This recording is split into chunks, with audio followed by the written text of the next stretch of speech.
All right, what's up, folks? Welcome to Foreign and Domestic. It is good to be here. Good to see everyone up in the side chat popping in. Alan, get us started off right if you would, sir. I will. Just waiting for YouTube to do something here for me for just 1 minute. Because for some oddball reason, it's not giving me the live on one side of things, and I don't want to be creating no dang echo. So no idea why it's doing that. So I'm just gonna get rid of it. Nevertheless, let's get this show on the road. I pledge allegiance to the flag of the United States of America and to the republic for which it stands, one nation, under God, indivisible, with liberty and justice for all. All right, awesome. Thank you, sir. How are you doing? Oh, it was a rough week at work. Had lack of personnel for one reason or three others, but made it through the week. Went to the gun show today. They didn't have what I was looking for, so in odd form, I walked out of a gun show with all my cash in hand. But other than that, just trying to nurse a hangover from yesterday. Can you tell us what you were looking for, or are you keeping that one a secret? No, just a hollow sun, to just a green dot hollow sun. That's all I was looking for. 507C in green. Nothing all that special, but thought, if I can get it at the gun show, I might be able to get it cheaper than anywhere else. All right. It's a good thought because sometimes you can, that's for sure. Definitely. Mark, And the how you doing, oddball man? thing is,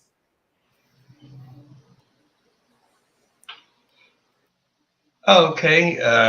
Well, actually, I had a good week at work. Several people called in, but those people were the ones you would want to call in because everything went much smoother. We got a lot more done with less people. Wasn't no drama or headache, and you didn't have to worry about somebody sneaking outside the building, firing one up, we got things done. This coming week, I'm off, got a 4-day weekend, then I work 2 days, and then I'm off for 5 more. Dropped a new video yesterday morning on a new firearm, a 45 Shield with the 4-inch barrel. Man, I love that thing. That extra inch of barrel. A lot of people don't realize what kind of difference that can make, but it does make a world of difference.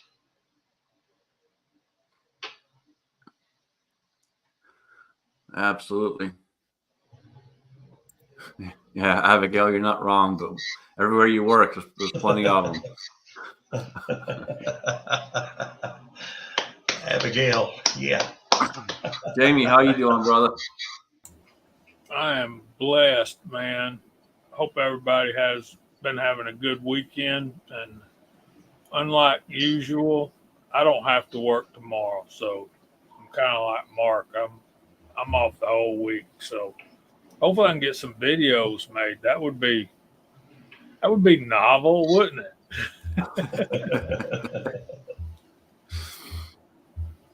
That would be something. That's the game plan. That's the goal. At least get a Let Freedom Ring video going.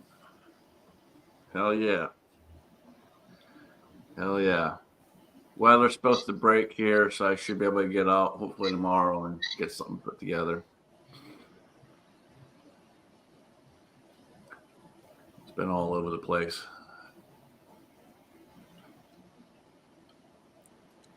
yeah, since Pop started started up the Let Freedom Ring I've made every year, and I highly, highly doubt that I'm going to make this year. It's just not in my cards. I opted to go to the show today rather than film it today.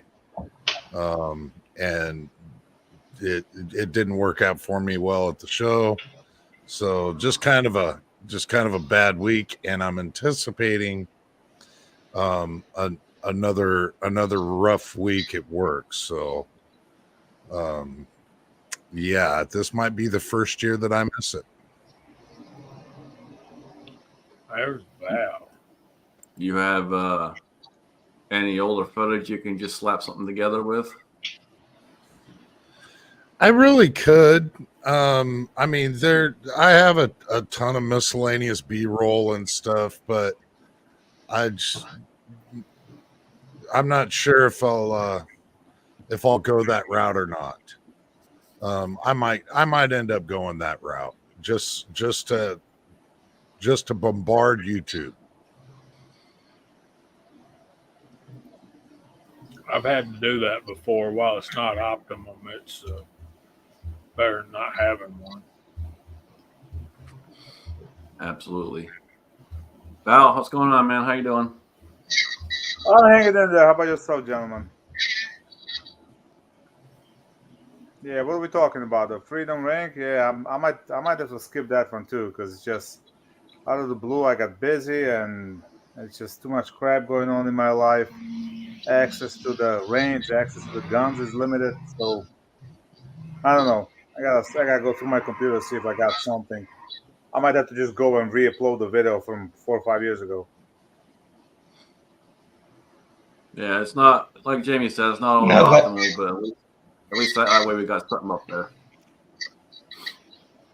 Yeah, 2 or 3 years ago, I'm sorry, go ahead.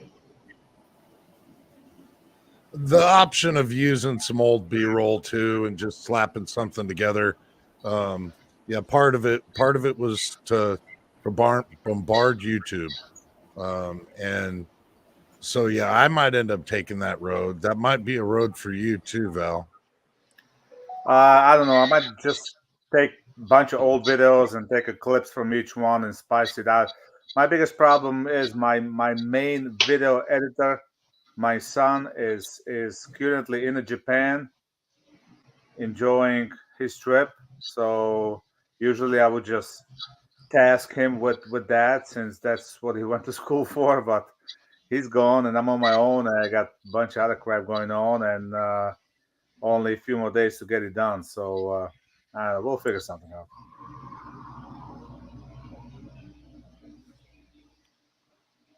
Yeah, about 3 years ago, Val, you had the best Let Freedom Ring video. It was some guy busting into a room with the AR or AK, and you had your face over top of his, just grinning like the Joker, just shooting everything up, man. I watched that video, I bet, a dozen times.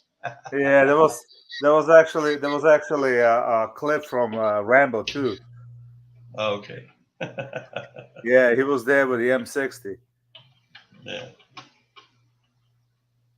Yeah, that's something that my kid does. I'm not skilled enough to do something like that. Yeah, that little fucker's right now in Japan. And for those of you that seen my kid, imagine how the little Japanese people feel meeting him. They probably think the Godzilla's walking streets of Tokyo all over again. 6'6", probably 350 pounds. So the big YouTuber Val can't even edit his own damn videos. You have to use child labor.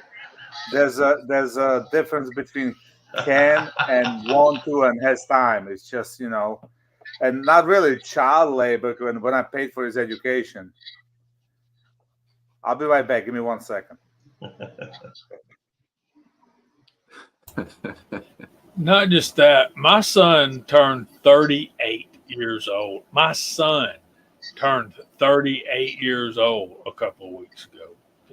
I'm like, what happened?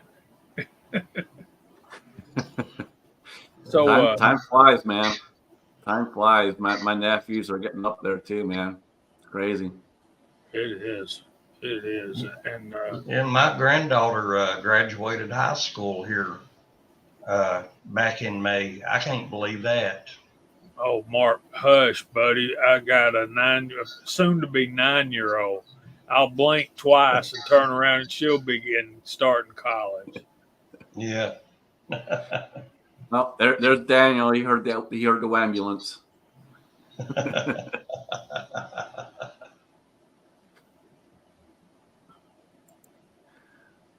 So, Jamie, you went and shot your first cowboy action match. How did it go? It sucked, buddy. It's humbling. It's a humbling experience. It is. You got these guys running around shooting 15 and 20-second stages, and my first stage went on and on and on. I mean, 83 seconds, dudes. I'm telling you. But by the end of the day, I had a 43-second stage too. So you get the nerves out of the way and you start thinking a little bit straighter. And there's Walter. Hey, man, you're amazing. It's amazing how quick it comes together for you. And I, in my defense, I'll say I was shooting 2 revolvers that I've never shot before. I was shooting ammo that I've never shot before, hand loads, and I don't want Daniel to attack me too, so I'll stop the whining right there, or I'm sure I'll be abused. And I did get one procedural, just one. So yeah. So you produced a shit show. Did you have a cold also? No, I did not have a cold. If I'd have had a cold, I'd have stayed at home and nursed it. But yeah. Now, the most important question is did you have fun?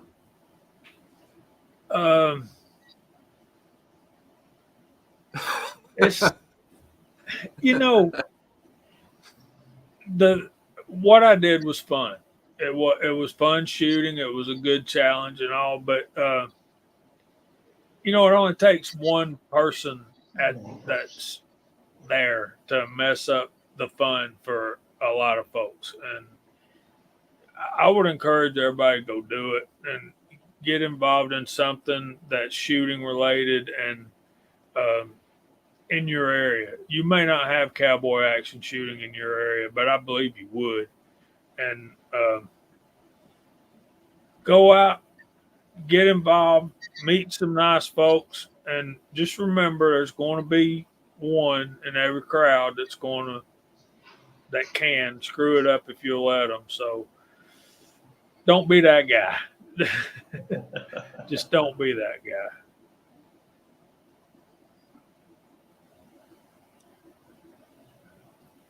Was the sun in my eyes. Come on, Abigail.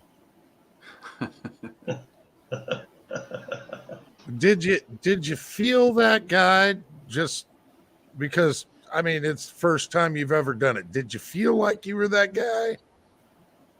No, I knew exactly who that guy was, and it wasn't me. When you start throwing MFs and F bombs out in front of ladies and little kids, I got a problem, man. I have a problem. And, we can act like gentlemen, especially in front of mixed company. I mean, what you do in a guys are sitting around, at the end of the evening and they're doing this, that, and the other. You can pretty much say whatever you want to. But when you got ladies and a little kid, there was like a 10 or 12-year-old little boy there. He's shooting 22. And we got that kind of filth coming out of somebody's mouth. I want to turn around and say, look, dude, do you kiss your mother with that mouth? And, this is America. And you have the right to act every bit of an ass as you want to, right? But this is also America, and I have the right to decide if I want to be around that kind of crap or not. And was he doing it when he was on the range, or was he just doing it in general? Yes, on the range. He's the guy that's laying out the stages for us, right? And this guy asked him, Edmund, I've met him twice now, and he seems like a good dude.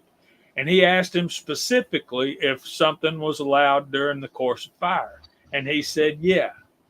And then after he shot the stage and did exactly what he asked the guy before he did it, if he could do, that same guy called a procedural on him. And then when he called the procedural, Edmund says, I asked you before I shot, was that allowed? And you said, yeah. And now you're calling a procedural on me. And that's when it got ugly. And yeah. That's bad when it's the one that's supposed to be in charge and running things. Yeah. You really gotta ask yourself if,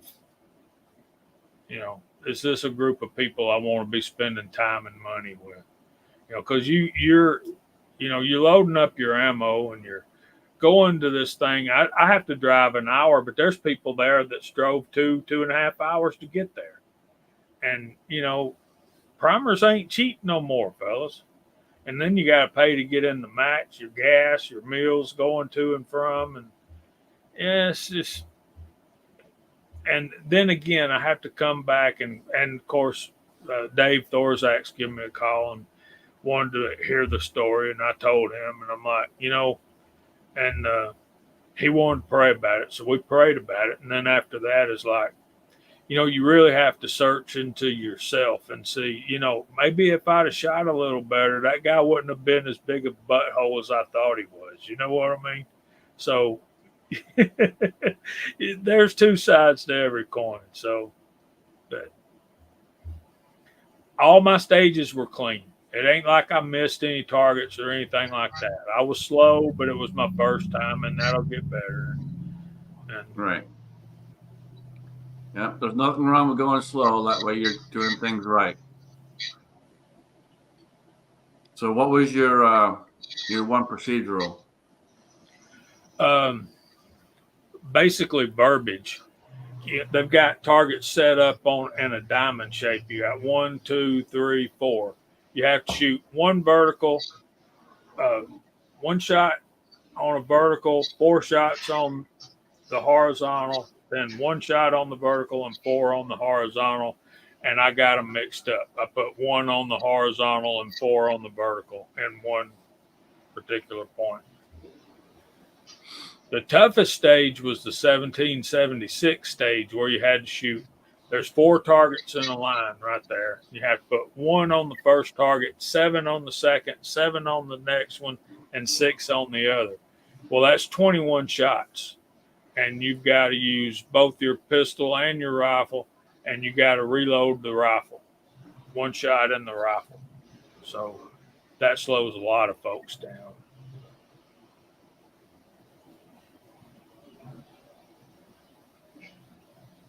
But what ate up my time was my shotgun. I got it apart over here right now. It's got the Dremel tool out and all that stuff. So need to slick it up a little. Yeah, I got flits going. I got needle files. I was walking off one stage and said, I'm going to beat this shotgun into submission. And I heard a guy talking, when I was walking off, he said, I think he needs to polish that shotgun up a little bit. I'm like, polish? Hell, man, I need a angle grinder and a plasma cutter. But it'll get better, man. Yeah. Y'all might be interested to know that CZ makes a coach gun, short barrel, double barrel, side-by-side shotgun. And there's more than one out there in cowboy action shooting. Nice. The predominant rifle is 1873 because they can put short stroke kits in those. And they can flat fly with those. My Rossi 92 and my Marlin, Ruger made Marlin, there's no room inside to put a short stroke kit in it that I know of. So if any of you guys know of a short stroke kit for a 92 or a Marlin 1894, let me know. But I think the only one you can do that with is the 73 Winchester.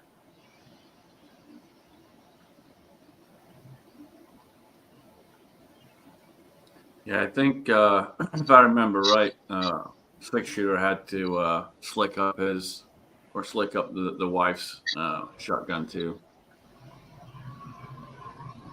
They were having issues with it being super tight. Yeah, mine's definitely got a hitch in its get along, but it's going to get along. With an angle grinder, it will. Yeah.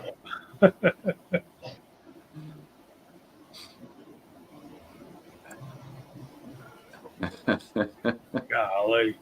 I just got to call attention, and I probably shouldn't, but I just need to call attention to my brother here. He's got some whiskers coming in. That's awful cool, man.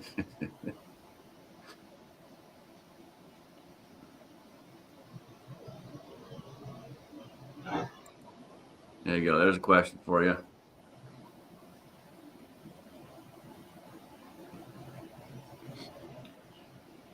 A short stroke kit shortens the distance that you have to move the lever.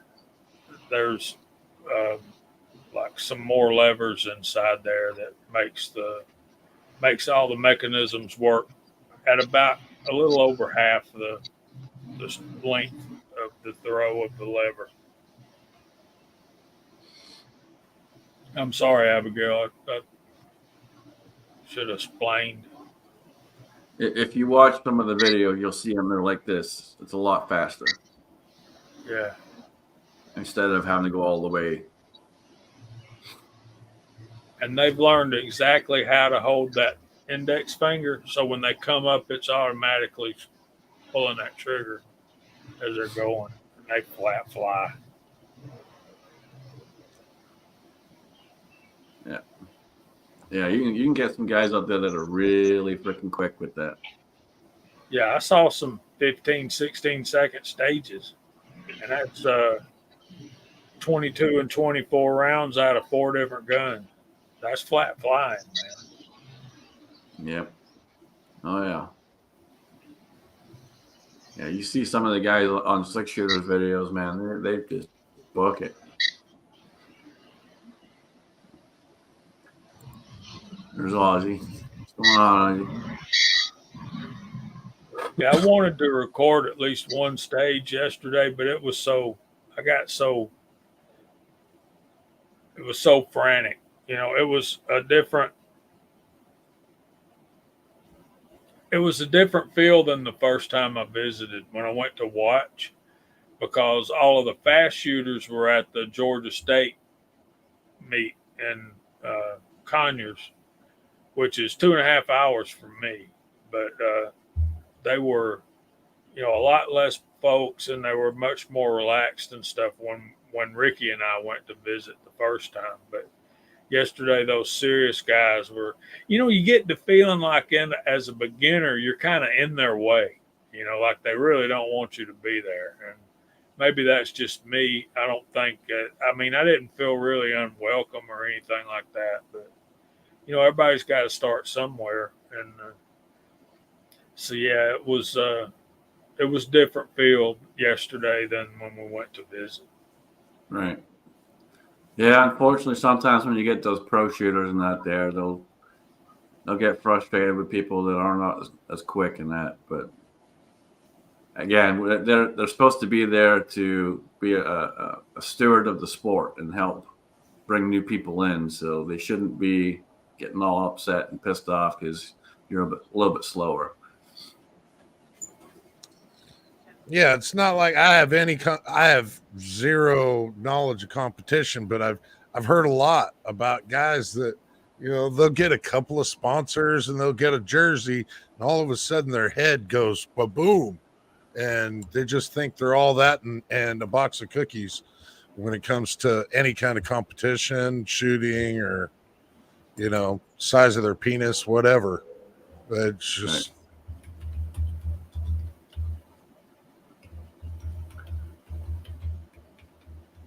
I get being competitive, but at the same time, they got to remember again they're a steward of the sport, and they're there to help people and introduce people and bring more people to the sport.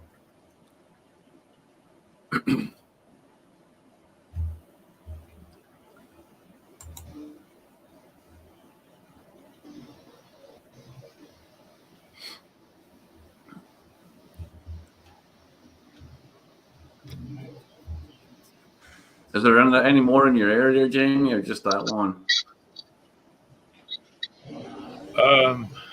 There's one in Cleveland, Tennessee. There's one in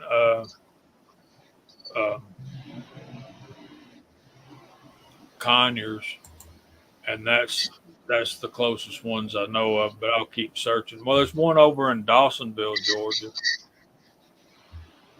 Yeah, I did get some pointers, Kyle. Like polish up that shotgun. Kinda, yeah. Or you suck. Why don't you go build model cars or something?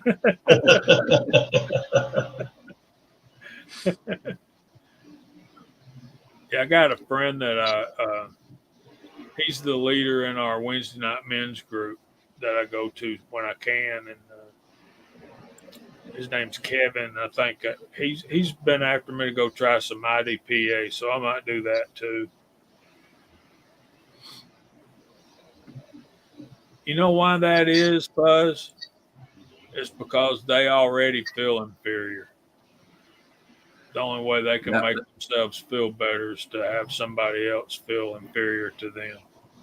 That's exactly the psychological tactic to try to throw people off their game. It's all in sports competitions and any kind of sport you look at. You get the intimidator guys that literally just throw weight around and throw trash around just to get under your skin and try and throw you off your game just so you don't do as well. Well, and I'm glad you said that, Alan, because that's why I quit playing golf. The group that I was playing with had to go into that psychological game, and if I go and play golf with you, I'm going to be cheering you on. I want you to play the best you can, just like I want to play the best I can. And you can't play your best if somebody's dogging you, trying to get in your head. And you're going to miss this putt, Alan. You're going to miss this putt, Alan. I knew you would miss that putt. That kind of thing. I ain't got time for that crap. And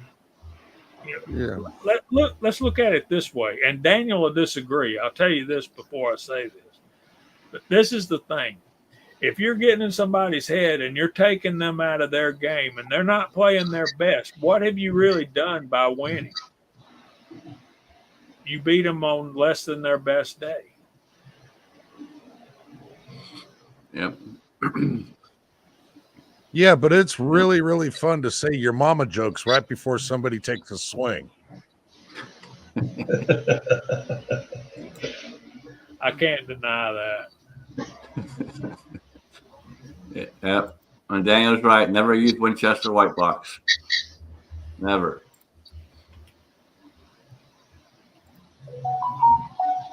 That's another thing.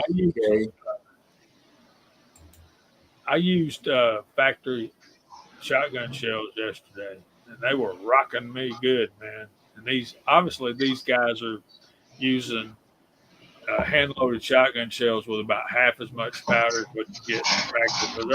Bang, bang! They're not even getting their shoulder thrown back. I'm rocking and reeling, and there's that. It matters. It does. It matters. Well, you got a shotgun loader, right? I have 3. Yeah, so you can definitely make some reduced loads. Oh yeah, definitely. But then you gotta be testing those things. Make sure they're going to knock over that heavy target, because you got to knock it over for it to count. You know what I mean? Right. So there's that. If they're knocking you playing golf, they're not playing golf correctly. Golf is a gentleman's game. With other guys up there hitting, you're supposed to be tipping back.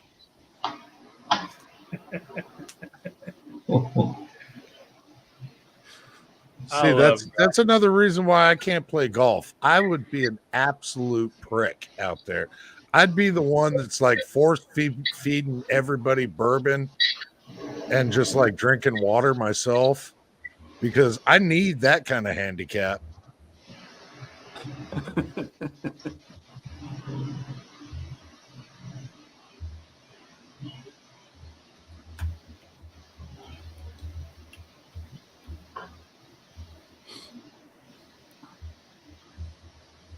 Speaking of handicap, everybody on the board watched the whole debate all the way through. I did. I wonder why, but I did. I only got part of it when I was waiting to clock in at work, but yeah, it was rough. Yeah, I wasn't able to watch it at that time. I was making another trip to the airport and so forth, and I've caught the whole thing in review, and then I probably watched 80 different videos about it, about the aftermath of it. I think in a lot of ways, Trump showed himself more presidential in that debate than he has in any debate. When Joe would begin to stammer and mutter off and so forth, he ultimately made one comment to his mutterings. He at no point went below the belt, didn't even come close to the belt. He's got plenty of fuel in order to do it. Biden, on the other hand, was calling him names and sending out personal attacks that had nothing at all to do with what they were debating about. If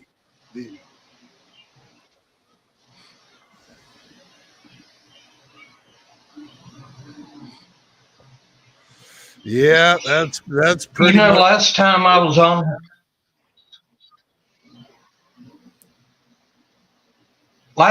was on here, Scotsman, it might have been about 2 months ago. And I said back then, there is no way anybody can convince me that Joe Biden is running things up in Washington. And here this past week, I rest my case. Yep. He's obviously not able to. I hate to see anybody get in that condition, but I feel he's not fit for the job. He was never fit for it. Well, especially now. I mean, and I'm not saying that to be mean, but he was caught doing the same exact thing that Trump did, except he wasn't president when he took a bunch of files. And then it was said about him, oh, well, he lacks the mental capability to go into court against that.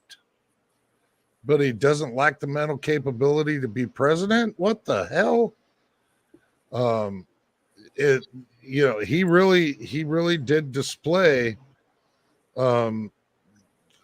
medical reasons solely, in my opinion, and I'll probably say in my opinion numerous times, because I don't want to spread false information, YouTube. It's just my opinion. But in my opinion, I am no medical professional, but that man does not need to be working.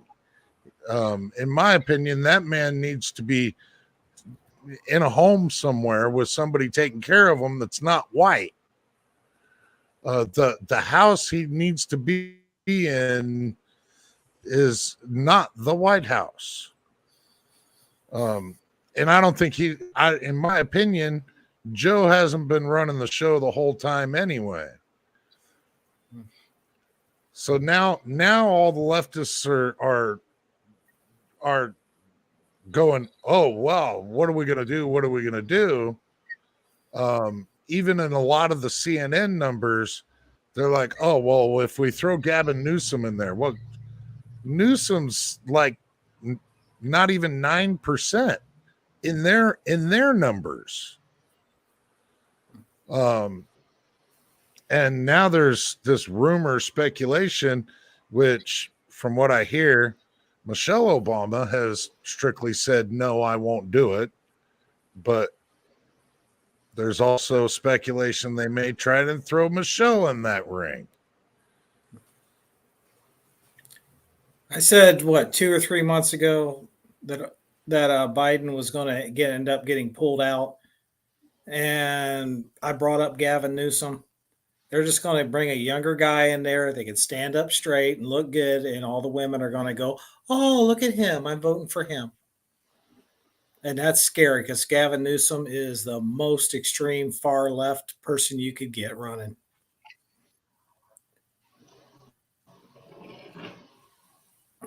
Where'd Jamie go? I wanted to rebut something. Well, we had, we've seen plenty in just this one debate. And I think, in my opinion, a lot of people on that side, they just believe what they've been told in the news over and over and over again. Oh, he's healthy. He's fine. He's doing great.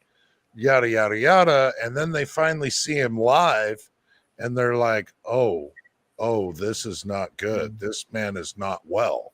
Yeah. And hey, Trump held back. Trump held back. He kept things really on the level because when Biden did go and saying something about how he slept with a porn star, and I mean, Bama Dad was right because I thought the same thing. Wasn't Jill the babysitter? Which is worse? Go sleep with a porn star or sleep with your babysitter? Yeah, there's so many things that Trump could have thrown in there, that he just didn't. And not necessarily because I in my opinion, he just felt like he didn't need to. He'd just go ahead and let Biden be Biden, and Biden's going to win it for him. And I only got to see it once, and that was today after the debate was over. And Trump just walked and boom, he was gone off the stage. But Jill Biden had to went up there and walked him down off the stage. They didn't show that. I seen that on some video today. But what they're doing is cruelty to the elderly. We all know that certain people have not been running the president's office and other people have been running that office for him. Unelected people. Yep, absolutely.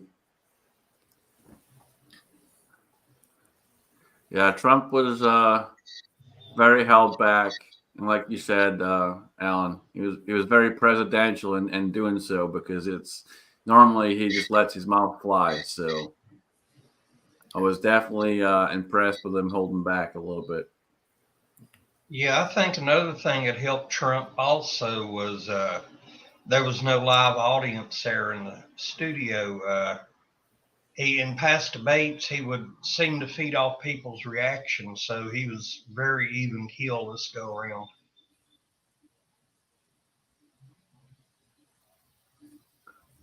Yeah, and like Alan said, basically Biden did it to himself, and Trump saw he didn't have to do anything. So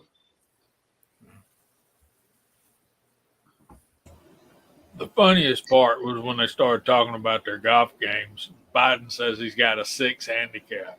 I'm like, dude, come on.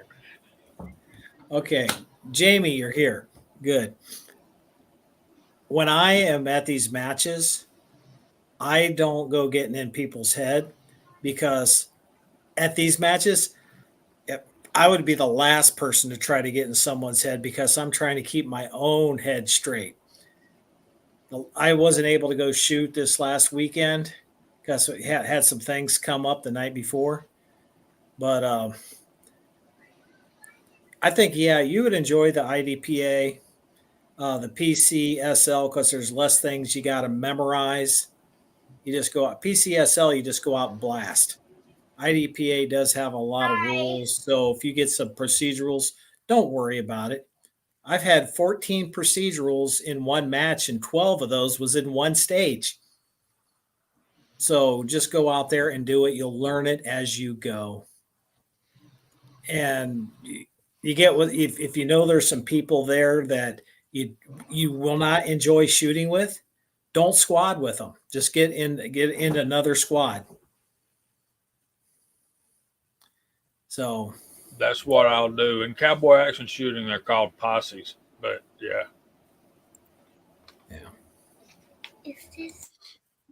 Yeah, this is my second year I've shot competition, and I've only run into one, possibly two people that I do not ever want to squad with, and one of them's an RO. And that was the one RO I shot. If my first match in competition, I had this guy as an RO. And if you've never shot a match before, you're never supposed to shoot first at any stage, because they want you to get comfortable and get in with it. This guy did not care.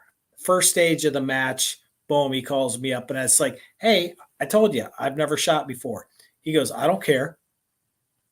It's like, whatever, dude. I'm just going to blast everything, and I'm just going to do it. I'm just go.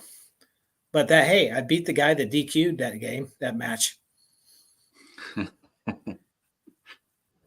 I've made sure that I never had him as an RO again.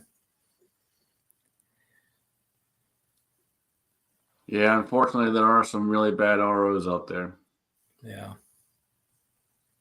But as far as interaction with other shooters and stuff, other than that first match where I had that one RO and then there's other person, I just avoid squadding with that other person. And the people out there, they're great.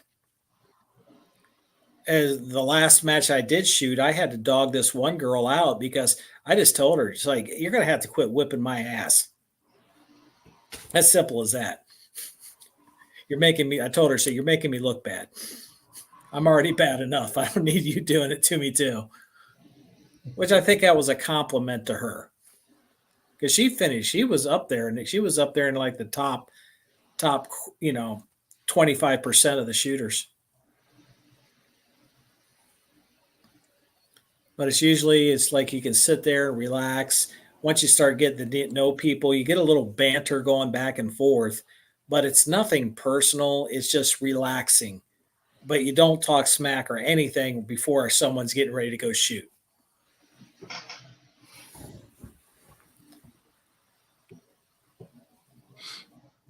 But I was accused of being sandbagging on a what's those stages you shoot, and it says you what kind of classifier.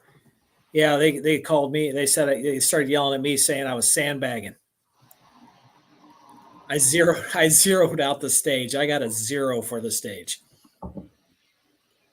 They had these targets up in front, and on the same target on both sides, I hit some of the boards that go on up to hold the target, and it deflected my bullet into another target, and you're only allowed to shoot each target twice. So I had 2 targets that had 3 bullet holes and 2 targets that only had 1. It happens. So I got beat by a 12-year-old kid shooting 22s, man. So there's that. Do you know why?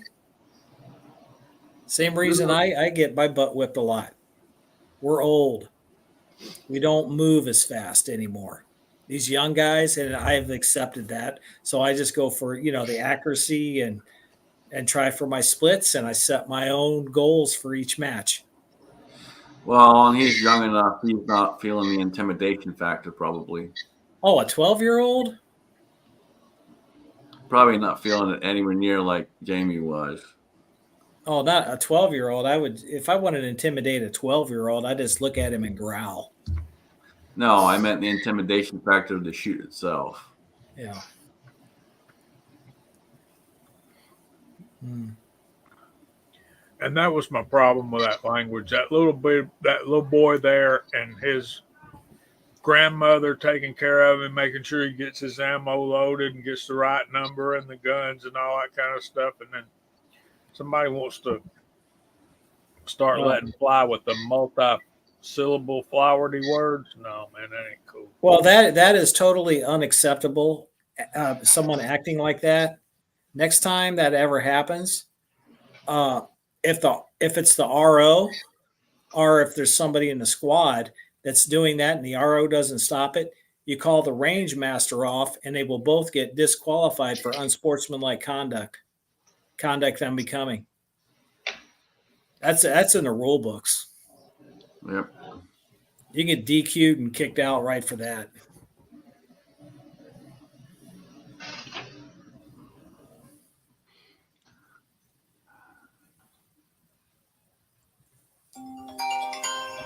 Oh, gotta go, guys.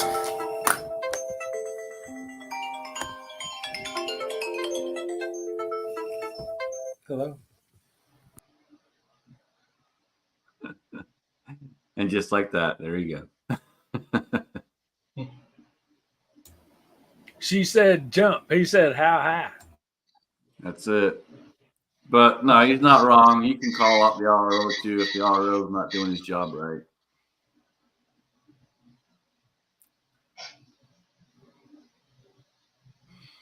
There was no reason for any kind of behavior like that.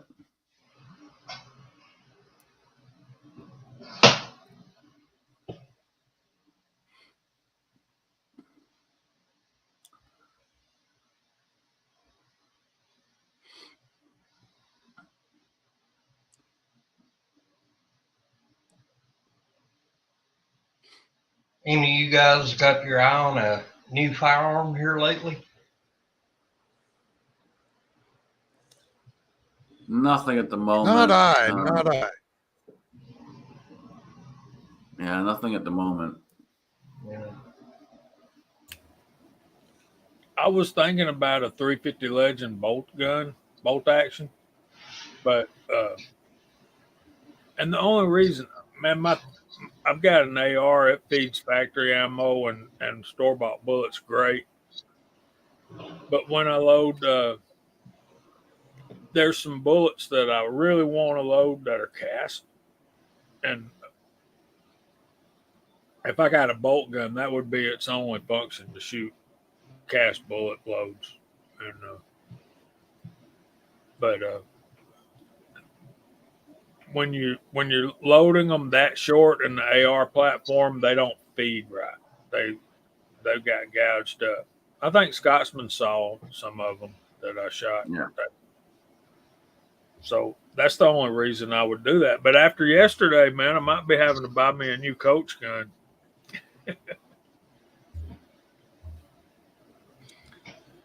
Now, while I was at the show today, a guy that I was with is interested in picking up a Garand, and I'm like, hey, I don't know anything about old mill serbs, man. I can't help you there. What would be the top things to look for when looking to pick up a Garand? So one of the biggest things when you're picking up an M1 Garand is check the bore, and you want to get a bore gauge and mic that gauge, mic the bore to see if it's been shot out or not shot out. The other thing you want to check too is the uprod, because the uprod, depending on how it was treated, could be busted up. And if the uprod's busted up, then the whole thing's worthless.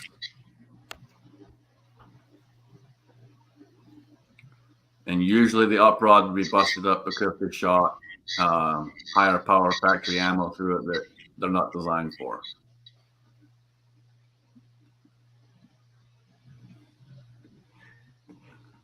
Those would be the two big ones.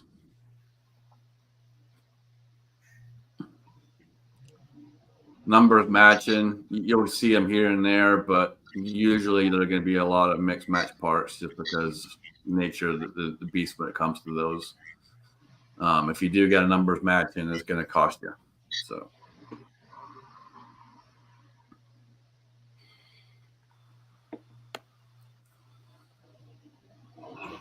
I would say go to the CMP and study their literature about them. I don't believe that the CMP would steer you wrong. They rebuild a lot of those things. They use criterion barrels when they rebarrel them too. And for goodness sakes, man, make sure you're loading down that power to shoot in those semi-autos. It's a different animal than a bolt gun. You know, you can load up a bolt gun pretty high, but not those things. You got to be careful with them.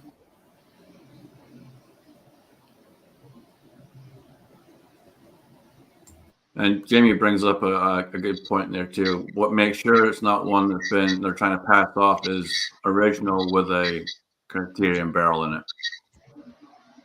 Because you'll get that too, where they'll try to pass it off as an original when it's not original.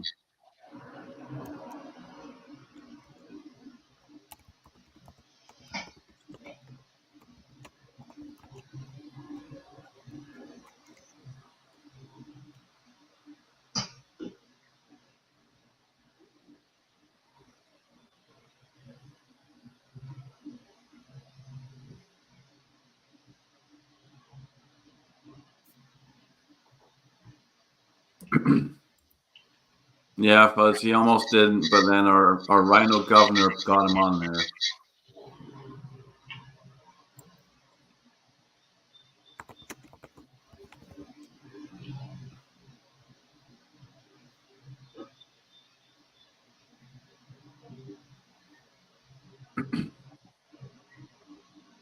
So, Bald, you got any thoughts on competition shooting when we're talking about attitudes of some of the people there and how they treat new folks coming in? As far as what kind of competition shooting we're talking about in general? Just in general. I mean, I have nothing but positive experience on new shooters, old shooters. Never, I mean, if you get a certain level and you come to these matches more often than not, and people know you and you know other people, then you're at the point you don't want to squat with all these older gentlemen, because generally you want to squat with somebody so the stuff kind of goes faster. But I never once gave anybody a hard time because he's new. I mean, numerous times we had new guys show up and everybody would be welcome and nobody would judge you because you're doing something wrong. Everybody would try to help you out. So the whole sport it's not about putting you down, but elevating your experience. So they want you to come back, and that's whether you shoot a 3-gun, whether you shoot USPSA, IDPA. I mean, I've been to big IDPA matches and where the guy would show up, and this was literally his first IDPA competition. I don't know why in the God's name would you go to like a tier 2 competition as your first one and pay $250 fee, and you don't know the rules and all that. And the guy wind up getting DQ'd because he did something really stupid because he was afraid to ask. But number one rule is don't be afraid to ask. Ask questions. But if you do come to level 2 competition, the bigger competition, not a club level, then generally the ROs are not really allowed to explain you the rules. They can answer simple questions, but they're not gonna be the one explaining you the rules because you need to know the rules. If you come to a club level competition, it's a different scenario. Rarely they want to DQ you. Rarely they wanna show you how stupid you are. They actually want to educate you. They want you to come back. So ask questions.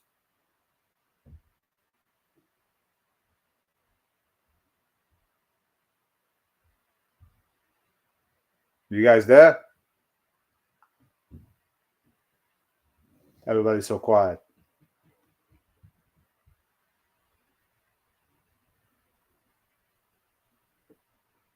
Just soaking in all that abundance of information you were feeding us. And for the 3-gun, I don't think you're gonna be hard pressed to find better 3-gun competition for a newcomer than a Pro AM down in South Carolina.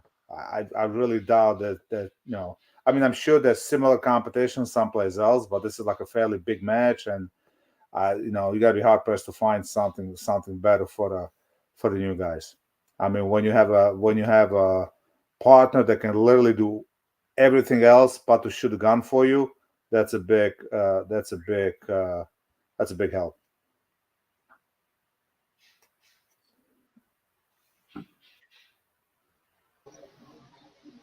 By the way, did I mention that at the Tar Heel 3-gun, the last time I shot it, I kicked Coda Boy's ass.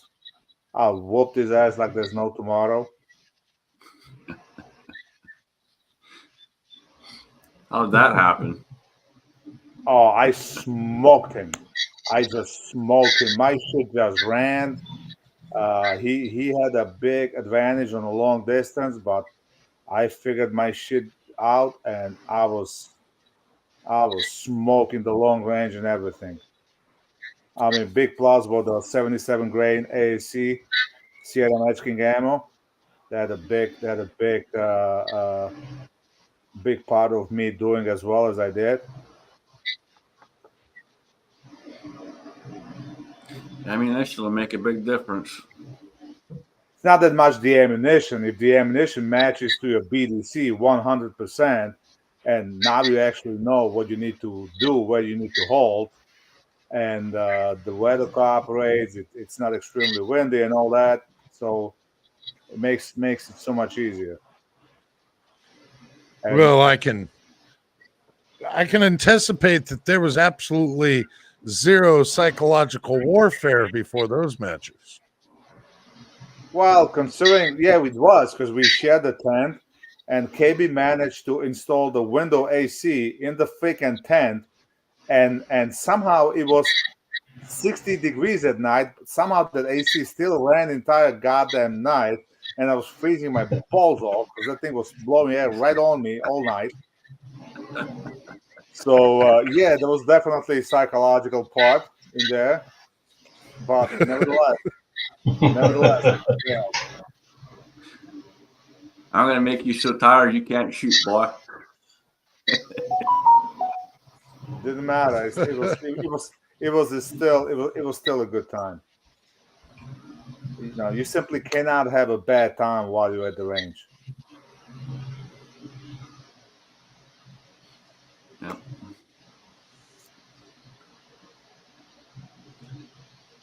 And hopefully I'll be freaking living down there soon, so I'll be doing more of these 3-gun competitions. Because to be honest, I'll do 3-gun over regular USPSA any day. Just make it triple the fun.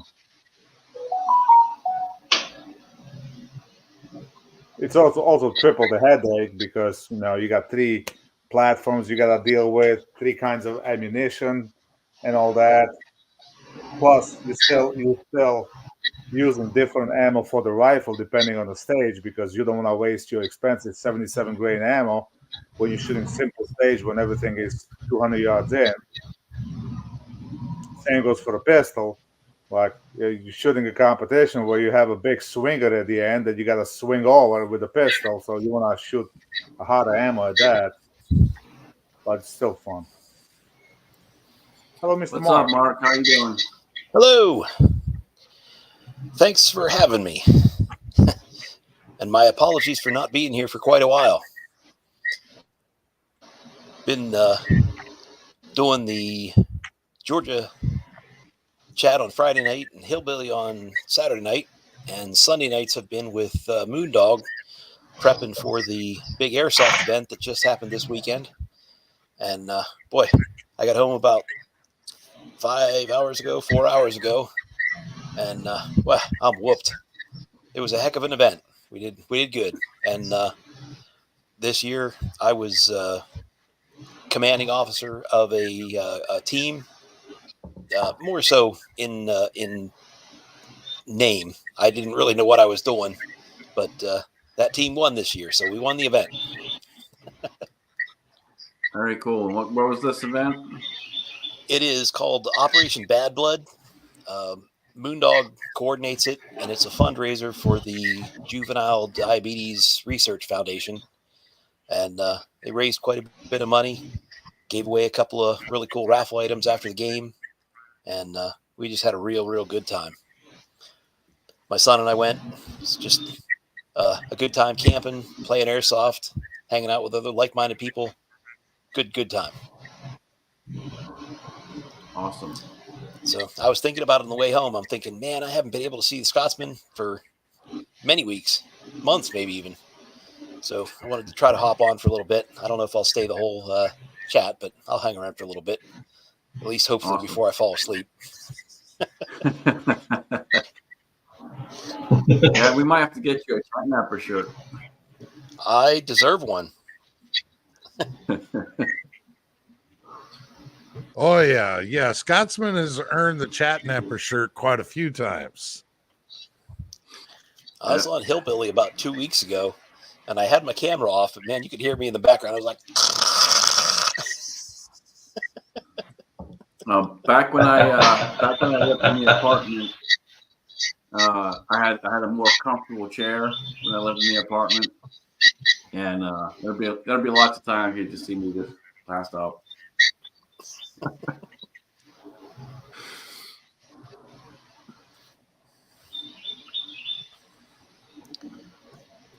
So you guys so I know was about listening for a few minutes. anybody knows about the ammo deals for the 4th of July? Oh, there's all kinds of emails out there, man. Yeah, Everyone's but blowing up the email. a lot of those emails is kind of waste of time. I'm looking for actual deals. Especially, I want to get some 300 blackout. I finally built the upper. I actually went today and zeroed the. I had a 1-6 Cabela scope that I got for my 4570, so I wind up putting it on this upper and went and zeroed it with a 200 grain bullets, and I'm in love. I love how self shooting their gun is. I don't have any muzzle device on it though. Anybody, any suggestion? Does it make a big difference whether it's a regular flash hider, a comp, or brake?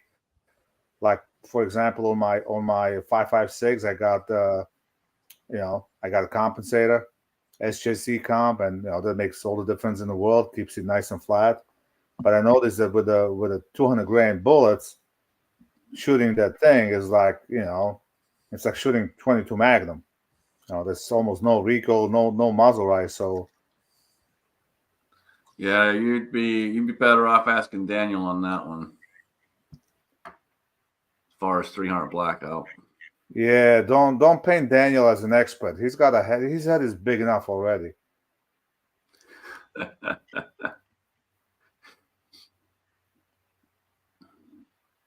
He does good with the 300 blackout, that's for sure.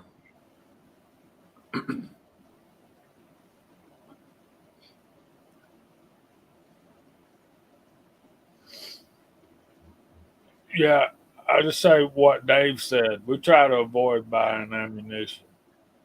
Don't take me wrong. I don't buy a lot of ammunition either, especially in this state because But I don't have any brass for 300 blackout, so I figure might as well buy some ammo, and saving the brass. Definitely, that's a caliber you want to reload for. 11% excise tax. Yep. Lots of people making 300 blackout out of 223. Yeah. Little Harbor Freight chop saw and some lube and a die set, and you're good to go. Yeah, that sounds like too much work.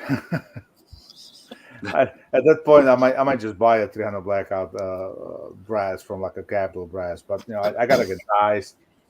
Well, do you need a special dice for a 300 blackout, or can you use a 223 die set to resize it? No, you can't use a 223 set.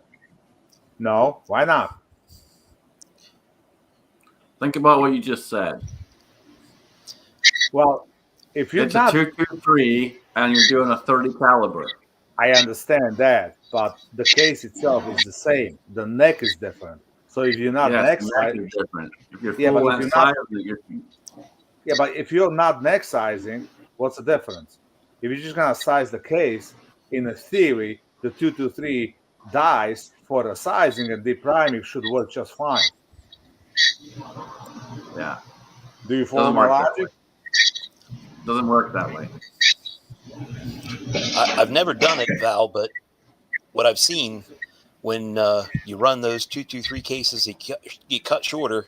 When you run those up into the 300 blackout dies, it really only steps it down a very, very small amount.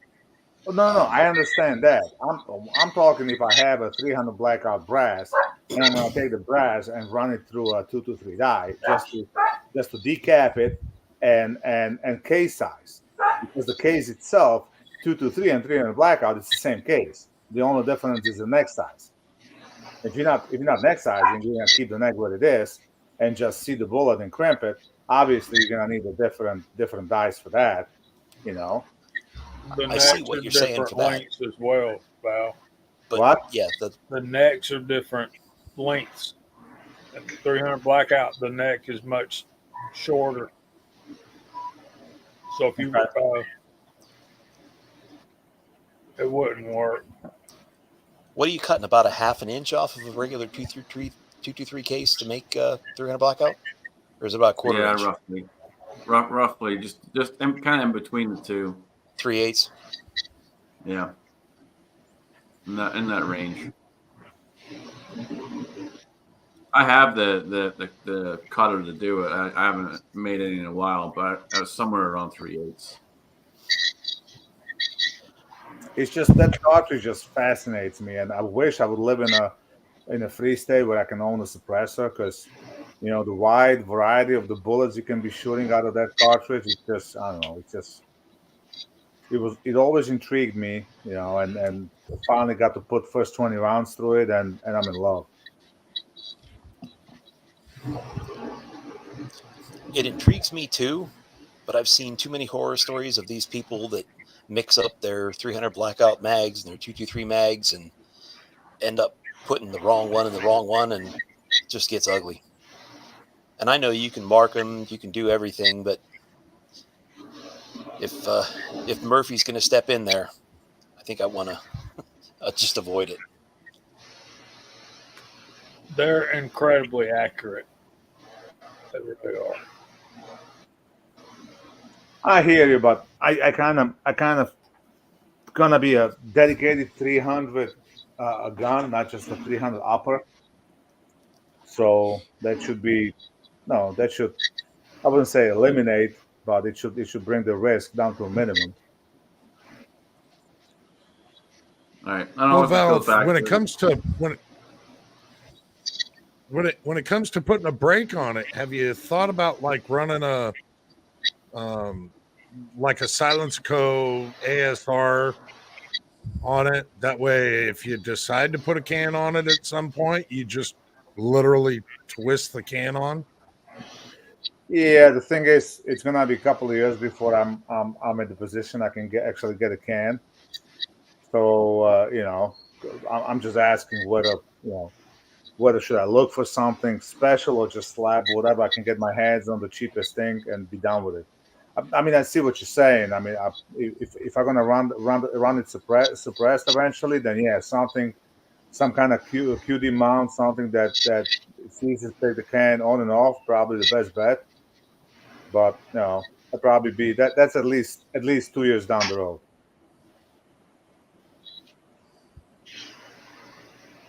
unfortunately, with all the shit going on, it's minimum of 2 years. Well, actually, not 2 years, about 20 months,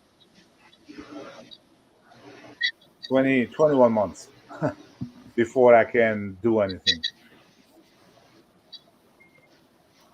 Yeah, as far as the suppressor goes, that cartridge just calls for it. That's just what that cartridge is really good at. So when you get to that point, for sure, you want to get something like a QD one for sure.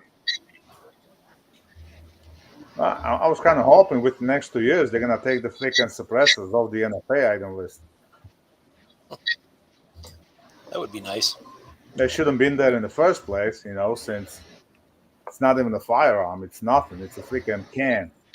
It's a metal tube with a threads on it. It's a muffler that was literally, the patent was filed the same day as the auto muffler. Yep. It's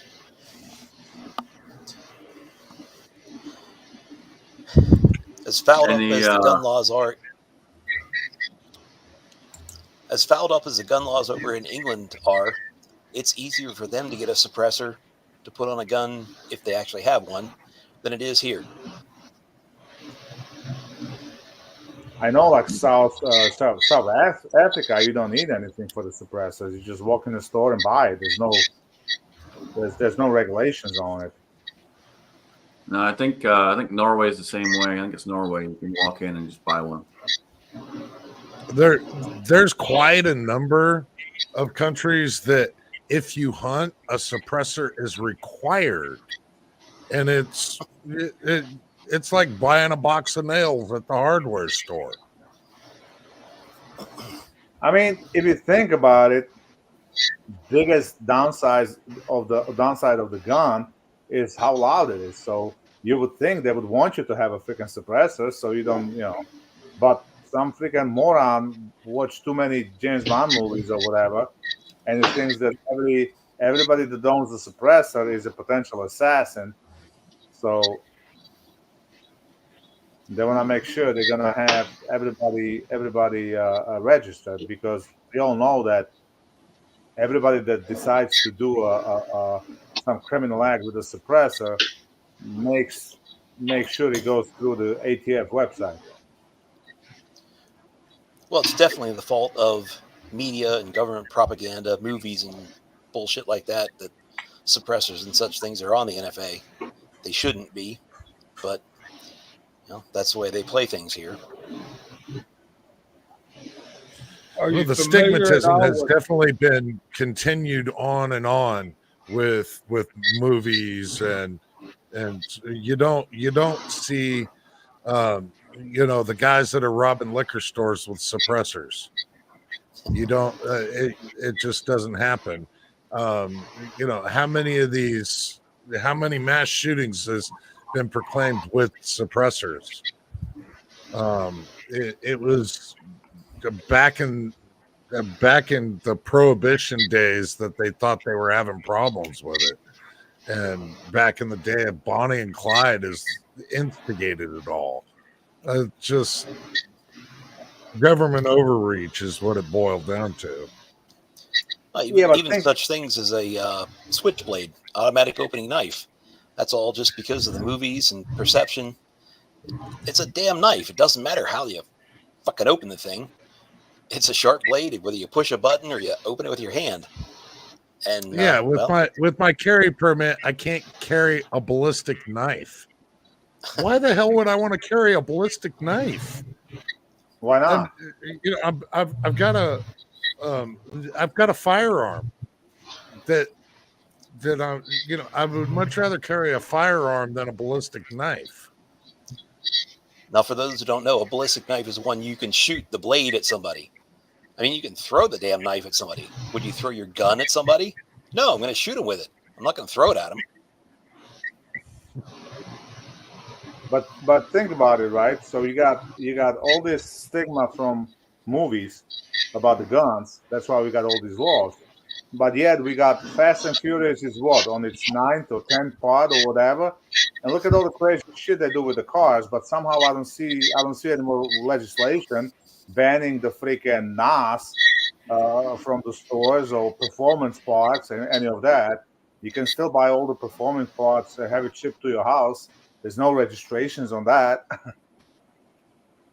Well, yeah, because those aren't rights. Those aren't rights. I mean, we've got a right as the people to keep and bear arms. We don't have a right as the people to own and modify cars. Not only that, you don't even have a right for the driver's license. Driver's license is a privilege, not a right. You know, so think about that. Well, and think about this too. You got to remember a lot of movies are actually backed by the government on purpose. They actually endorse making these movies and tell them exactly what they want to see in it.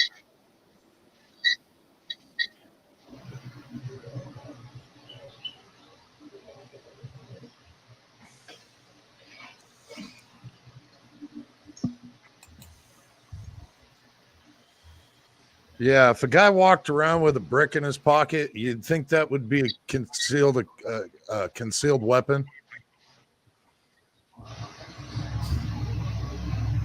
Or get lots of dates. That's the thing that always kind of hurts me a lot is anything can be a weapon. So why do they focus on certain things?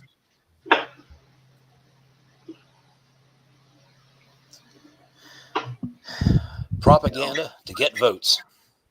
Oh yeah, I mean, we'll just look at like back home. Back home, same thing, man. You know, we can get guns. It's just very hard to do. Then the knife laws went nuts. The knife laws are insane over there. I mean, I think you can't carry more than I think it's a 2.5-inch blade now. You can't have a blade that locks. Any of the regular folding blades is illegal over there. But think about it. Okay, 200 years ago, the whole country started over 2% tax on a key. 2%. How much tax is you paying now? What do you get? 36, 38% in income tax, anywhere from 8 to 12% on a sales tax. And you die, you pay a tax. You buy a car, you pay a tax. You sell a car, you pay a tax, or somebody else. Same item can be taxed as many times that it gets sold. You know, you pay groceries with the money that you already been taxed on, and yet you're paying tax on top of that again. Where the hell did we go wrong? Your dollar ain't shit because it's taxed to no end. No, the problem is the government's bigger and bigger. No, well, the problem is taxes were only supposed to be around for so long, and then they federalized it, and once they federalized it, that was it. You know, tax is supposed to pay for the, for the roads, for the fire department, for cops. It shouldn't be fighting wars and God knows what, and shouldn't be paying for the politicians' welfare and their big ass staff and houses and all that. That's a problem. Government there's way too many people. It's not just the Congress and congressmen and these politicians, but it's all their staff. If every congressman has a staff of 10, 12 people working for them, those are technically, government employees as well.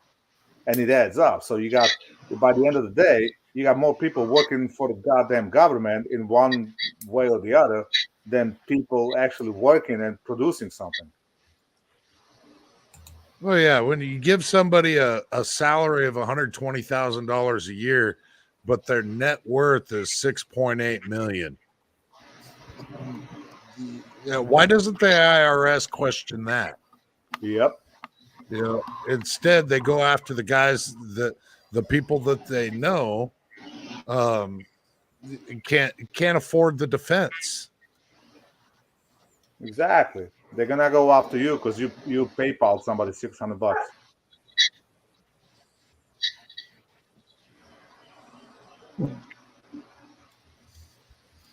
And why does IRS need 2 billion bullets in the first place? and tactical gear. Yeah. So back to the original question about muzzle devices.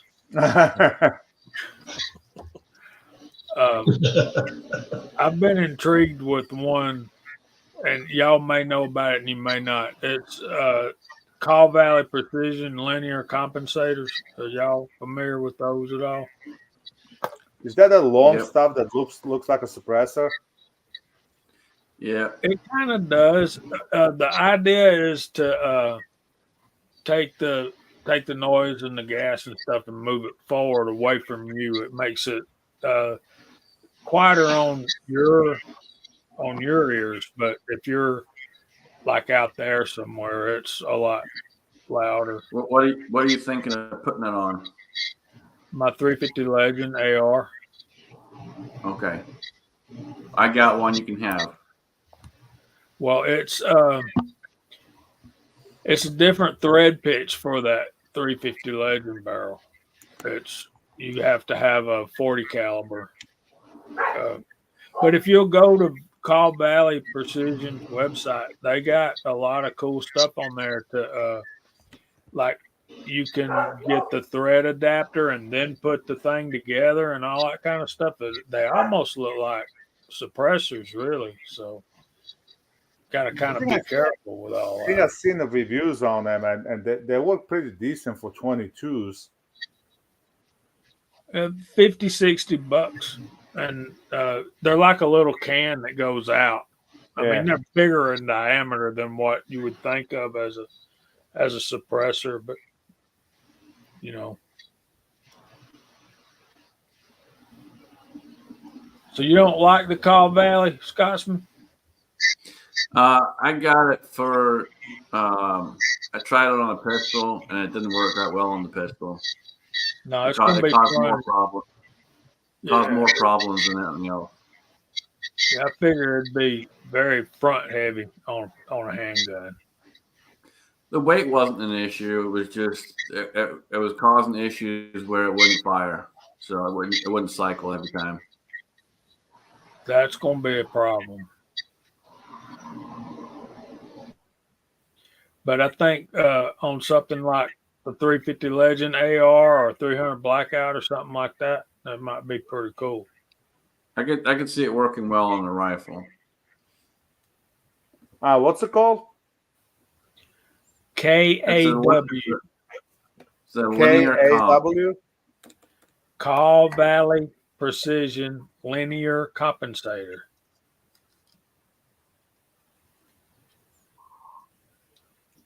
I probably have mine sitting over here. Hang on. Let's see if I got it over here.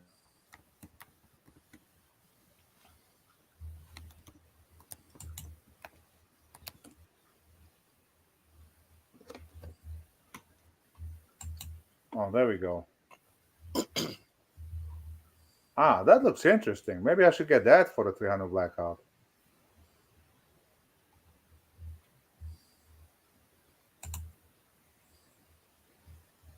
And they're straight from. Maybe we should share this. So Whip Machine also makes a version of something like that, and basically it's a regular muzzle device inside of a flash can. It's not a suppressor, but they call it a sun mitigating device. Yep. So that's basically what it looks like. What's a thread on it? This one is a half 28. Yeah, I need a 5/8 by 28.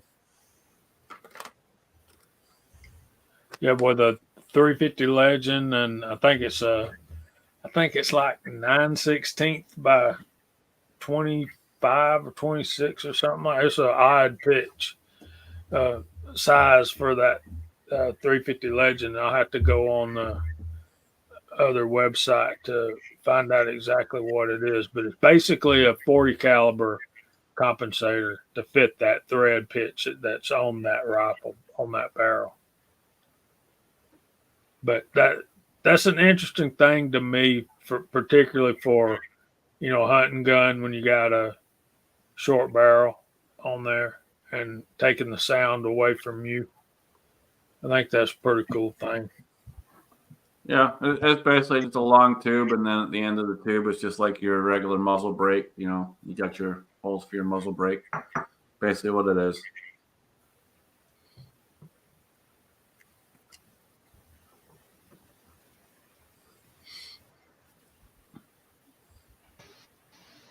They're not expensive. That's why I picked one up to try it. Yeah, $55, I think. Oh no, I didn't pay it. I didn't even pay it close to that. I think I only paid like $20 maybe. Wow, been a while since you bought it too, then, huh? I've had it for a couple of years. I just don't use it. But yeah, I think I only paid like $20. I didn't pay 50. There's no way I paid 50 for that.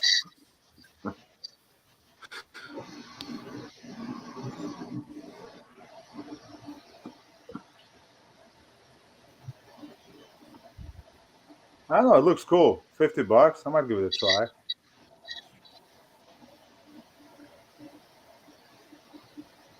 So have you got your 300 blackout already, pal? Yeah.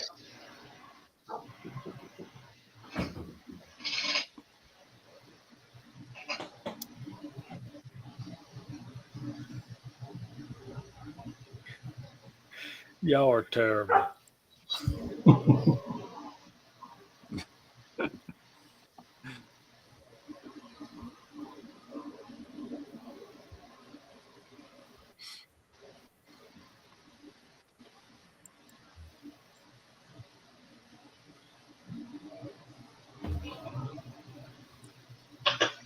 We got a bunch of retired guys out in the side chat having fun with each other. I only get to pretend to be retired for 2 or 3 months. I can't wait to join them.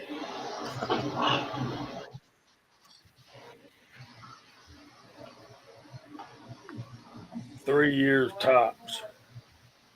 What does it mean retired? I don't even know what it means because I'll be working till I'm dead. Especially now since I gotta start all over again. That's when you stop going into work every day and start. Yeah, that ain't gonna happen. Yeah, that's not gonna happen to me. I'll freaking they'll find me on the job site dead one day. What a pleasant thought. Man, maybe they'll just push you into the cement and just let it be. There you go.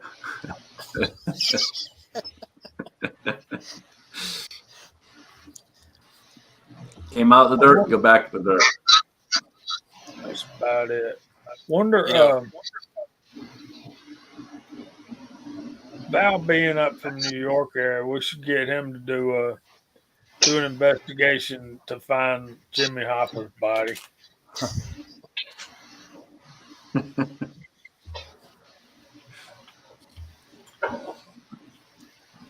I'd say with them mafia boys, he's probably somewhere.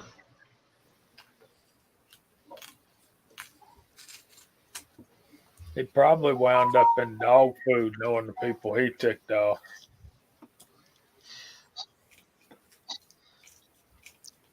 I used the term cement shoes this weekend on our travels, and then I had to explain it to my son.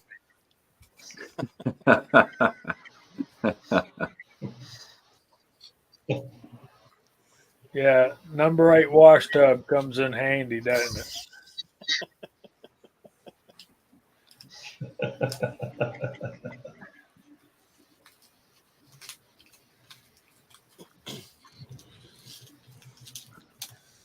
Yep. Them Navy guys, if at first you don't succeed, keep on sucking till you do succeed.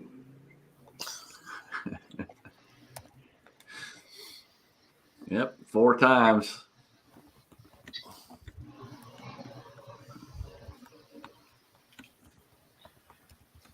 Ozzy, I'm thinking July 1st of 27. but it may be 26. So you got less time to go than I do.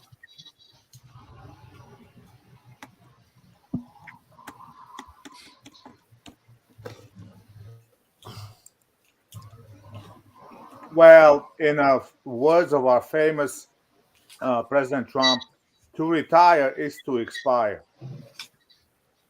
No. It's like Only to this. give Pal. up. I don't have time to go to work anymore. I got too much stuff to do. I don't have time to work a full-time job anymore. There you go. I got other things to do that require my attention. When I say retired, I mean stop going to work and start drawing the money that they owe me for all I've paid in over what? Oh, is that what you're supposed to do? Yeah, you're supposed to have been paying into Social Security and your pension the whole time you've been working. Yeah, no. Yeah, the problem is they spent all that already. Nah, I've been paying all the money into my wife, and she's running away with that. So I gotta start all over again. So with a bit of a luck, I'll retire when I'm like 75. Well, I tell my students I want them all to be very, very successful. I want them to graduate and get great jobs and make lots and lots of money because I need the Social Security. Nah. They're the ones that are going to be paying me. The shit I paid in already, it's fucking gone. They blew that up over in Ukraine already. Oh, and yeah. paid off somebody else's college loans with it that I paid mine already. Yeah, they're just gonna print more. Hope so. Hope they get great jobs, make lots of money.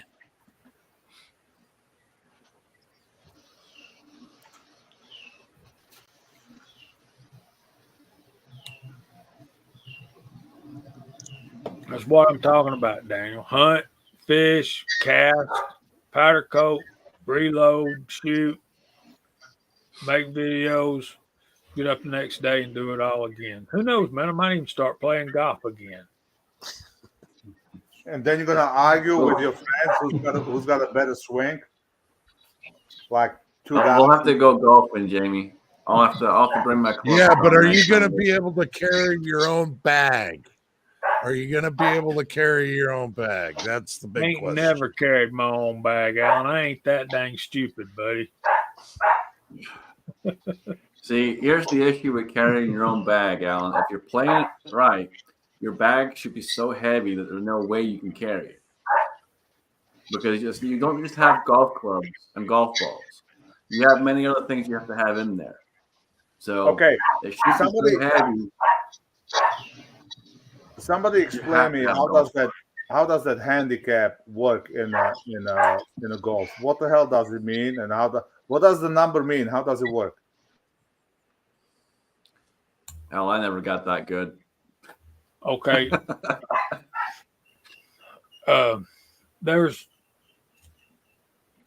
every golf course you play has what they call a handicap rating. The one I played on was like 70, but you go to these pro golf courses and they'll have a handicap rating of sometimes 120 or better. So that it's a harder course. A harder course adds more to your handicap. And what your handicap is an average of your scores over a particular season at different golf courses you went to. And so, like, if me, you, and Scotsman go to play golf and I got a handicap of 6, and you're a scratch golfer, so you get no strokes, and say Scotsman's a 10. Well, say you shoot 72 and I shoot 76 and he shoots 78. He's got a handicap of 10, so technically he's won because even though you shot 72, which is par, your handicap is scratched. That's what you're supposed to. Basically, what it means is when I shoot a 76, that's really 2 strokes under par for what I usually shoot. It's just an average and a conglomerate. And my dog won't shut up.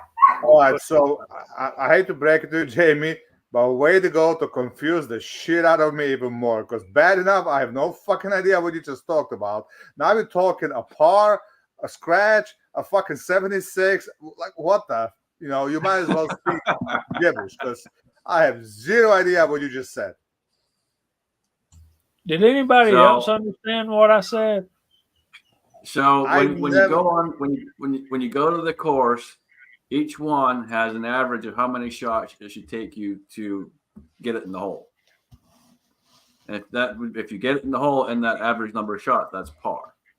Okay. Getting under, there's different names, bogeys, birdies, the whole 9 yards. There's all kinds of stuff.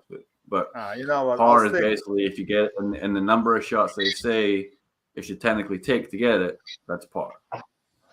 You know what? I'll stick to shooting. The golf course is just a waste of a long distance range.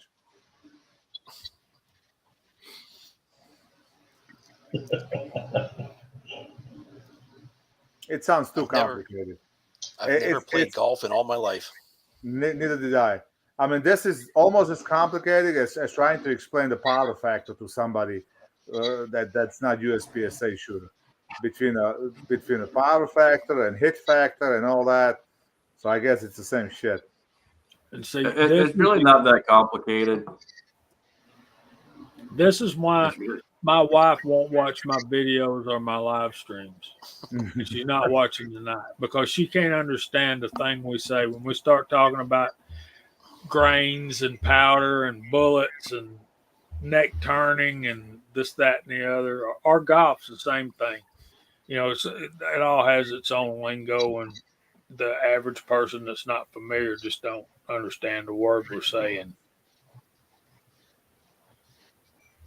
See, my idea of golf is setting a golf ball out about 50 yards and see if you can hit it. And then set a golf ball out about 75 yards, set one out about 100 yards. See if you can nail that golf ball. I don't know. I don't understand this little stick with a club on the end of it thing. I don't understand that. If you can't shoot it, it's not a sport. So wasn't it? What's his name? What's that famous golfer, Tiger Woods? When he drove his BMW through Georgia, like a little side country, and he pulls over for the gas.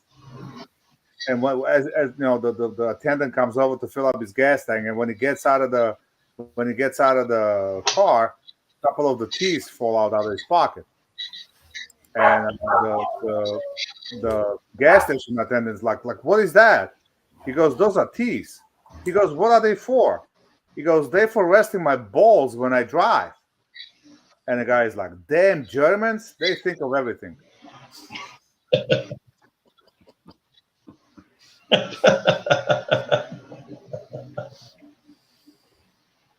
I got the golf joke right?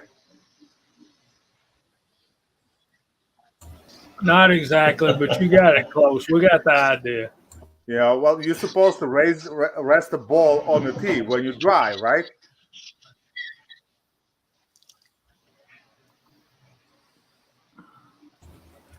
See, I wouldn't have said rest. I said you put your ball on it when you're driving. When you drive. But hey, man. Remember, if you guys haven't seen Robin Williams' take on golf, go ahead and look that up. It's good. You'll enjoy it. pretty good. I've never golfed, but I hope to meet the ball washer, and I hope she's pretty.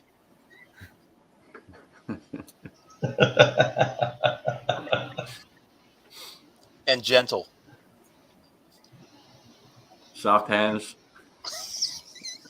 So Ozzy knows about golf. He had a 6 handicap in the 90s. That's when I was playing a lot too, man.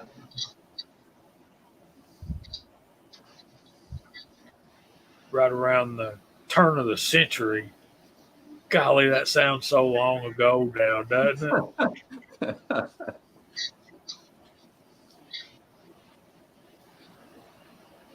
So what's like a best to handicap you can have?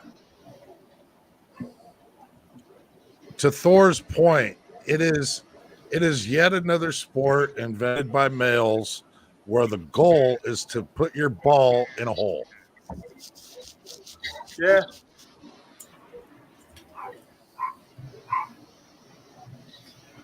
There's Mario. We had a sighting. Hey, Mario.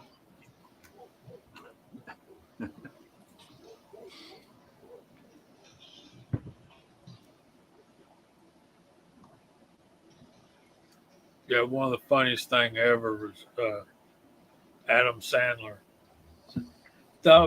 Listen, ball, the hole is your home. Go in your home. I mean, he could crush it, but he couldn't putt. Tappy tap tap. Yep. It's all in the hips. Not putting. Yeah, you got to fire that hip, man. You got to.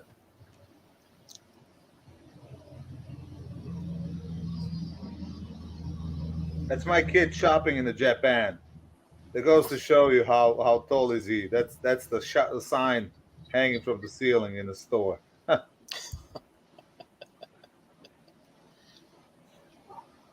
Dang, man. So yeah, he should take a couple of pictures next to a couple of Japanese guys.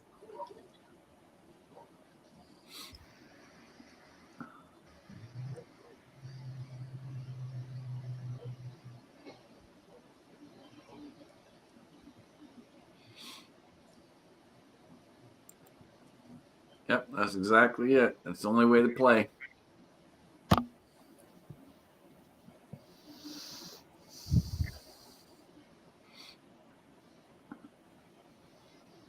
Yeah, annually my company has a golf event for everybody in the plant, and last year a golf cart ended up in the middle of the lake. Yeah. We were playing they have one. They have one at the plant here too, but I've never gone to it because I'm not playing golf with people I work with. So there's this one place we used to play, and it was kind of built on the side of a hill, and it was terraced off like that, and one of the guys that was in the other cart, he sliced his drive real bad, and instead of going down the cart path, he decided he'd just go down those terraces.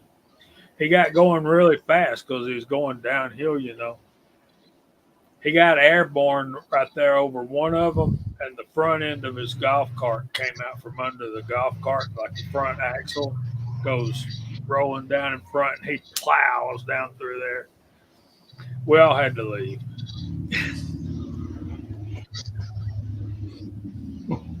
The last course I played was in Ackworth.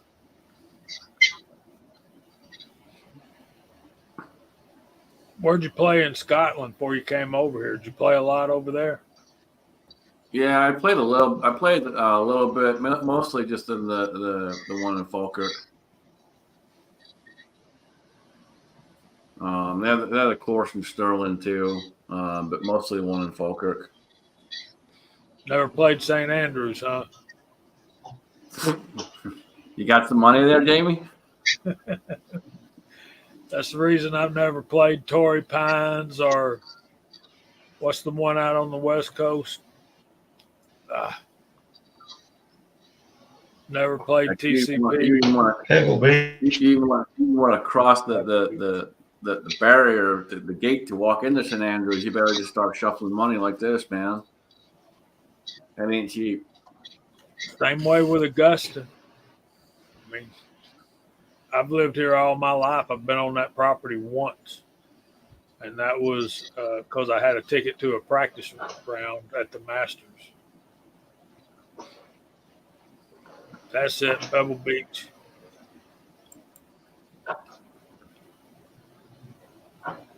Yeah, some of these places can get very, very expensive, and St. Andrews is up there. I forget how much it was last time I looked, but it was not cheap. I think Pebble Beach, when I was playing golf, I think it was $350. I mean, it was a public course. You can go play it. You just got to get in line and pay your money.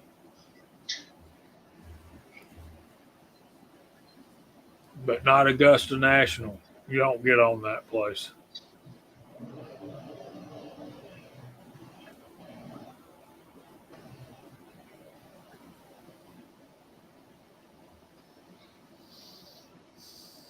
I kind of want to go to. There's get together in October, and I kind of want to go just to see the range where they're having it. I think it's Red Hill Range up in Northeast Georgia. I kind of want to go see that, check it out, and see if that's something we might could swing in the future. See what kind of facilities they have, what kind of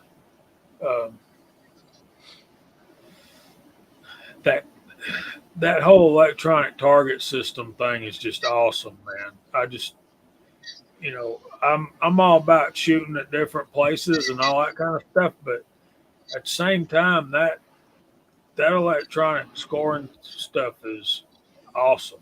I don't see us going anywhere that don't have that kind of equipment. Right. Yeah, when you're shooting that kind of distance, you got to have that kind of feedback. Yeah.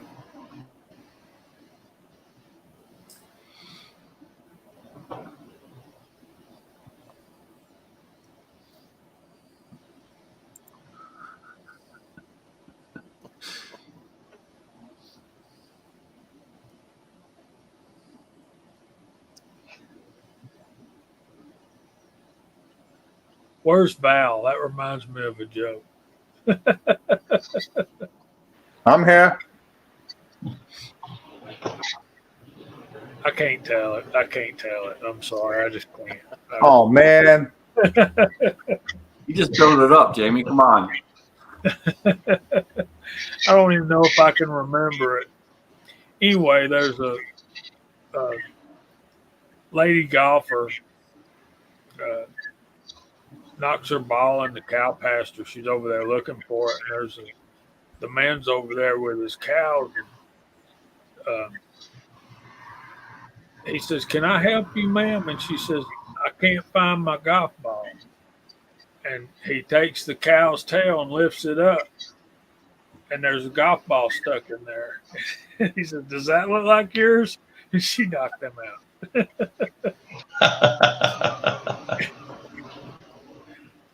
She attacked him with a sandwich. And he's not the only one. A sand iron makes a potent weapon up close.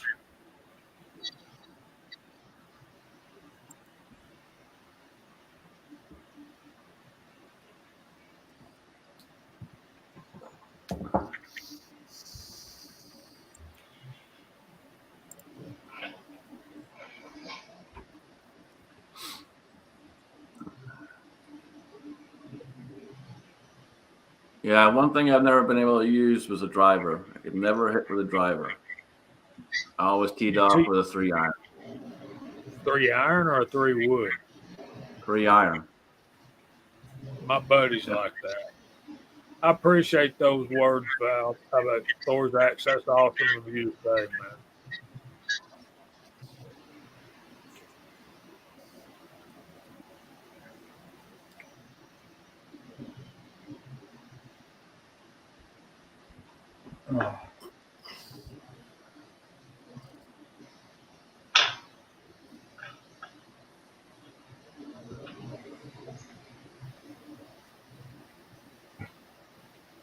You guys got your fireworks ready for 4th of July? Yeah, I drove across into Tennessee today and picked up a few fireworks. So I'm pretty well set. Where'd you go in Tennessee?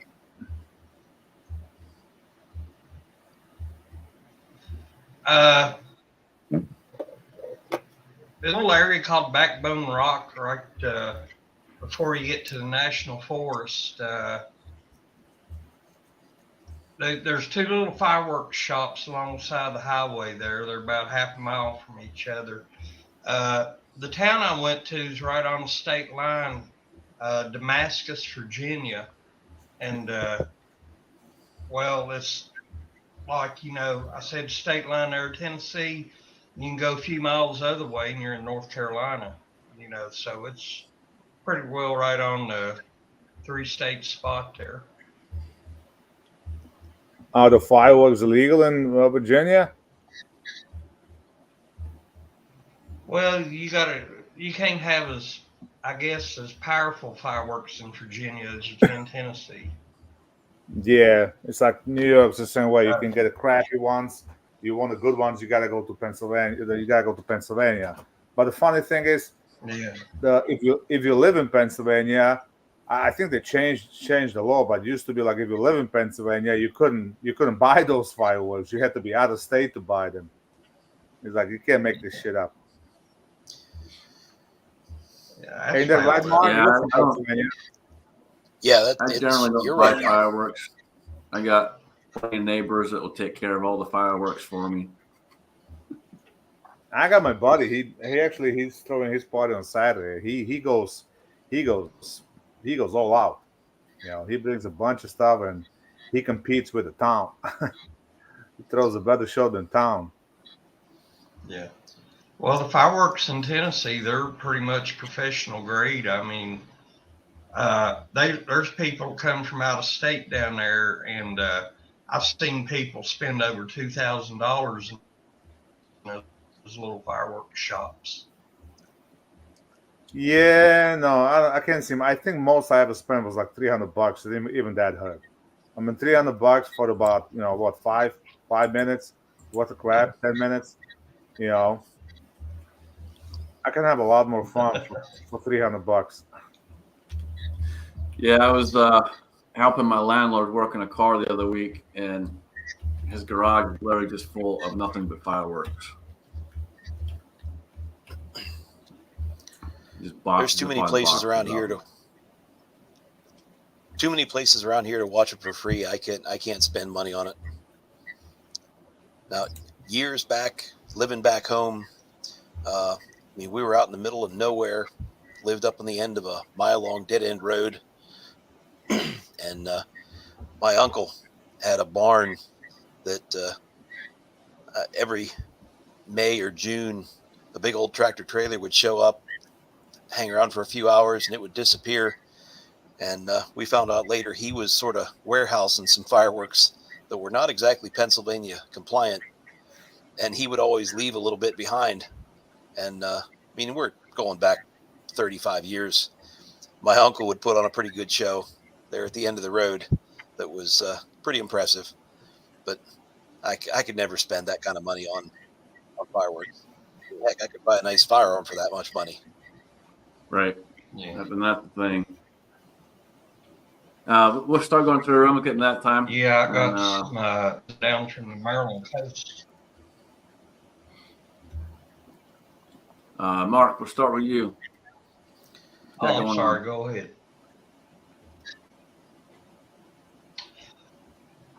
Well, just got to work 3 days this week, off 4, work 2 next week, and off 5. I got to do a couple of mail call videos.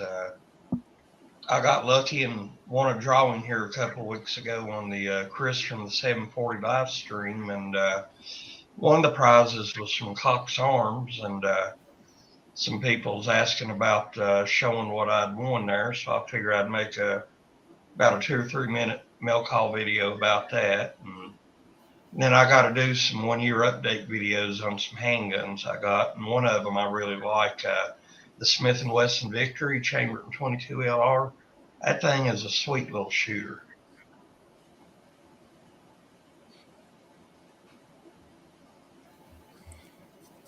Awesome, man. Appreciate you being here. Anytime. Val, what you got going on? Work. I finally picked up some, so I might be working 4th of July too, at least in the morning. The YouTube kind of took a backstage. I'm just kind of going through the whatever footage I have to throw something out there. Thanks for having me. Thanks for another beautiful Sunday with you fine gentlemen, and I guess I'll see you next week. All right, awesome, man. Appreciate you. Mark, what you got going on? Do have a couple of leather projects I need to work on and finish up. Try to do some video about those. I made a little bit of video on the event this weekend, but not too much. The weather was not good for filming. It was raining a lot and too much action going on. But there'll be a little bit of something. And who knows what else my son and I will get up to. We did a video last week. We did a bike ride and looked at the creek. I think we're going to make a trip back up there and do a little bit of fishing. So maybe if we catch anything good, we'll do some video of that. So just enjoying ourselves, enjoying that summertime. Thanks for having me. Been nice to be here. I haven't been here for a while. Great side chat. Good to see everybody out there. So take care, everybody. If I don't see you before then, have a great 4th of July next weekend. Awesome, man. Appreciate you being here. Jamie, what you got going on, brother? Got to get some footage for Let Freedom Ring. And thank y'all for having me. I appreciate y'all letting me hang out with y'all on Sunday evenings. And check us out Friday nights at 8 o'clock for the Georgia Shooting Connection. And happy Independence Day. Awesome, man. Always appreciate you being here, brother. And yes, folks, don't forget Let Freedom Ring, 5 o'clock Eastern. We blow up YouTube, and let's try and make this the biggest year yet. We do it every year. I believe this is going on 5 years, so we gotta make it even bigger than the last one. So I'll get a video out tomorrow to remind folks, and then I'm gonna try and get out there and do some shooting too. So we'll get that going. Appreciate everyone out there in the side chat. Appreciate you guys all for being here. And Alan, take us out right, brother.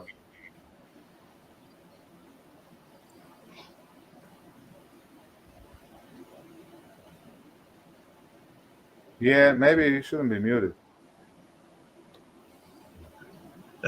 Yeah, that would be of a help. Man, with everybody that jumped in on the panel, thank you very much. That was a very, very good show. Very good show. Appreciate everybody that jumped in out in the side chat. This week, I'm probably going to do a video on the effects of solar time as it relates to modern time in the Northern Hemisphere.